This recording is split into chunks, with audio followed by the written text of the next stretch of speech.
Welcome back. You're watching Africa Journal. Now, the pancake tortoise is an animal that is easy to find in Tanzania and Kenya, though not everybody appreciates their presence. But you try telling that to the farmer that saw this as his ticket to daily bread. Here's his story.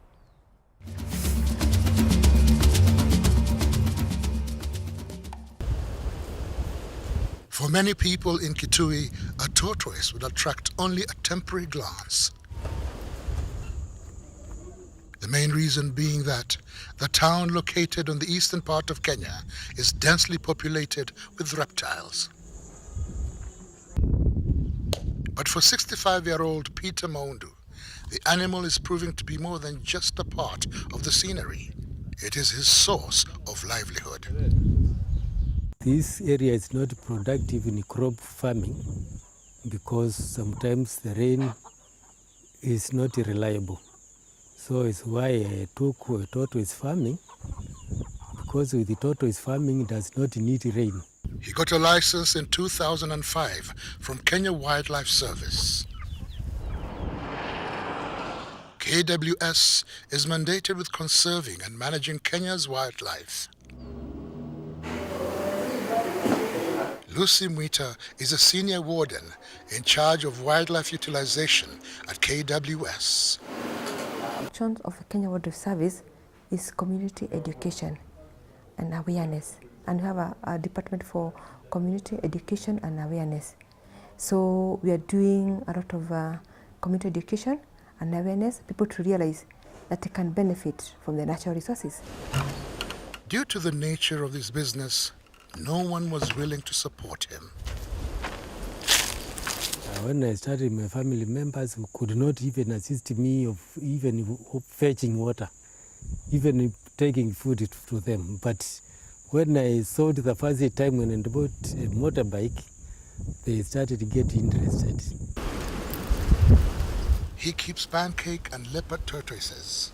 The pancake is flat on its back, while the leopard is spotty with a semicircular shape. One can lay 6 to 20 eggs twice a year, depending on how well it is fed. 90% of the eggs from both types survive after hatching. When they are between 3 to 4 months old, he exports the young ones to Germany, the Netherlands, and America. Each costs around $50. He exports between 100 to 150 reptiles annually. Peter makes $5,000. When there's no drought, the production is very good. Like this year, I have around 300 eggs, of which when they are hatched, maybe with the market I will get, if I get a market of around, a buyer who might give me around $200 or $150, I might raise something and cover the expenses. Community members have become his business partners, people like Mutulu Mudhoka. Whenever they find them in the bush, they capture and sell to Peter. He pays $2 to $6 per tortoise, depending on its size. Sometimes you can have a problem of paying school fees for lower classes. If the problem is 200, you can pay it. In Kenya, there are only 2 tortoise farms, according to KWS. What could he be without tortoises? If at all now I could not be keeping tortoises, I could be in a problem of paying school fees, my personal needs. As he enjoys the profits from the slowest animals in the jungle, Peter plans to keep more than 2,000 pancake and 500 leopard tortoises in future.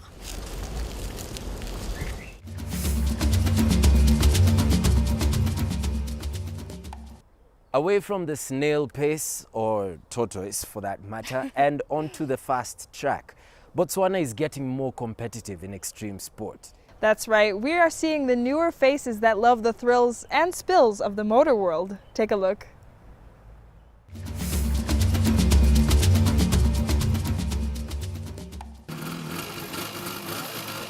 The engines are revving and they're raring to go.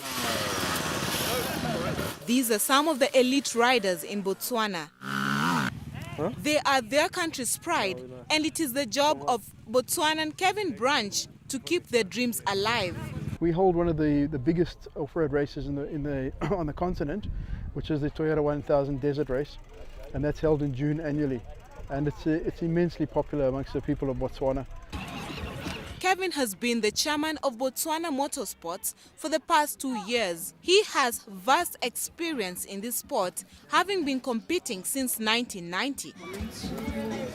One of the most eagerly anticipated events on the Botswana sporting calendar is the Toyota 1000 Desert Race. It began its life as the Total Trans-Kalahari race back in 1975, taking place in the Central Kalahari Game Reserve in Botswana. With a few days to go before this year's desert race, this off-road racetrack in Gaborone is abuzz with activity. In the midst of all the roaring engines and speeding motorbikes is 17-year-old Kitso Malebo. He is a dirt bike rider. Kitso has been racing since he was 3. Most of the time I'm practicing on the Saturday afternoon. Sunday I go early in the morning to the tracks. Before 1, I'm back home. So I'm studying during the week. The weekend I'm going to practice. The student at Livingstone Secondary School in Gaborone rides in the 125cc class. He has competed professionally for 9 years. Initially, his mother was not on board in his promising sporting career. Kitso notes the support he gets from his parents has been the engine that drives him on, sentiments shared by his father. Now what I'm doing is I give everything to my son. That's why I bought him a bike, and I make sure that I help him every weekend to have a practice. Give him a bit of training, give him some skills that I used to do, and he's doing a little bit more than what I used to do. Just like on the track Kitso has been racing on, the status of motorsports in Botswana has had its ups and downs. Yes, because most of Botswana like it, but there's no sponsors anymore in Botswana. So we have to hustle for sponsors, do everything for ourselves. So if we can find good sponsors, we can make the motocross grow up. After finishing the desert race last year, Kitso got an invitation to the United States to compete in the Supercross in California. But due to lack of funds, he couldn't make it. Even though the sport has been around since 1978, some are of the opinion that more needs to be done for it to grow. Tumiso Rakgare is the head of sports at Duma FM. He is also a former under-17 and under-20 national football midfielder. We are still lagging behind. I think the motorsport body was, I think they registered, they affiliated to the mother body for all the sporting codes in this country. I think 3-4 years back. Yeah. Tumiso cites the lack of proper remuneration for riders as the biggest cause of lackluster performances. He adds that racing is regarded as a sport for the elite due to the costs incurred in preparing for the competitions. For a high-end sport like this, there are those who look forward to such events to make some sales. Businessmen hope to score points by letting their brands known to potential customers. So since we are selling cars, and this event is normally for vehicles and bikes, then we decided to come here so that we can display our models. But for racers preparing for this year's competition, improving on time and speed is of the utmost importance. With the support from family and friends, racers like Kitso are ready to focus on bringing home the top prize.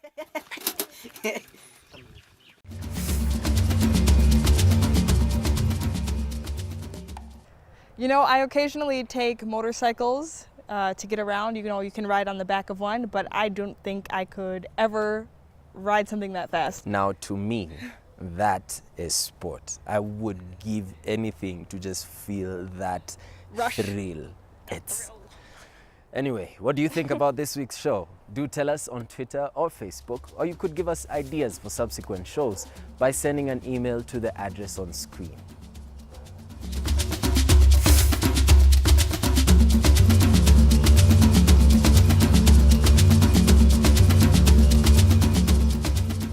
This week, iconic leader Nelson Mandela turned 95. Big age, worthy of big celebrations and worthy of congratulations from the Africa Journal team. Well, that's it for this week's show, but here's what's coming on next week.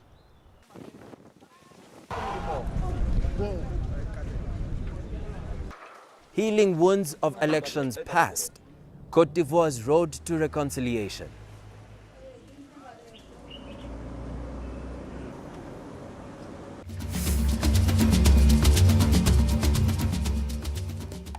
From me, Macharia Maina.